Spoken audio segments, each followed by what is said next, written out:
Au scăpat de sub zăvoare lenea, răutatea și trufia. Or să meargă în lume și or să cuprindă minți neștiutoare, prea nevinovate și prea slabe încă să le stea împotrivă. Avem puterea de a trece peste tot răul ce se petrece. Nimeni nu ne înțelege, cam toată lumea ar vrea să ne lege în zale.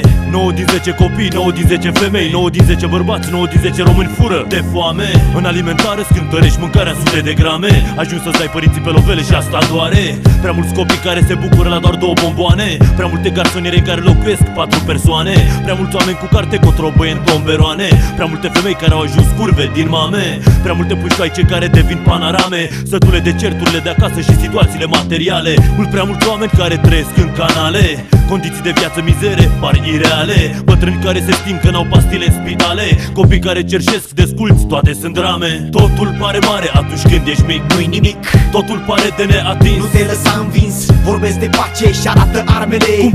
Când toți trebuia să fim egali din naștere. Totul pare mare atunci când ești mic, nu-i nimic.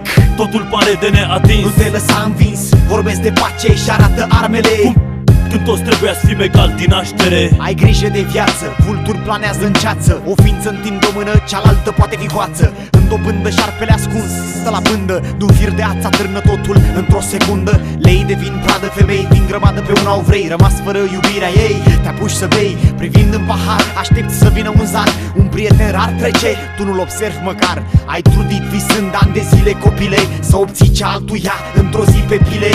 Nu-ți dorești a ști vreuna din meserii, când tații se sting săraci muncind zi de zi. Ai frați în pușcării legați pentru șmecherii. Unii sfârșesc în frânghii darul de a trăi. Banul sapă o groapă în care fierbii se adapă din sângele fratelui prefăcut în apă. Totul pare mare atunci când ești mic, nu-i nimic. Totul pare de neatins, nu te lăsa învins.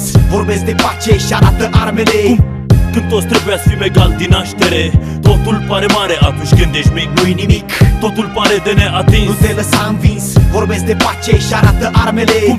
Când toți trebuia să fim egali din naștere. Așteptați înțelepciunea, numai ea poate brațul slab să-l întărească. Ea poate supune patimile cele rele. Numai ea poate aduce inimilor bucurii.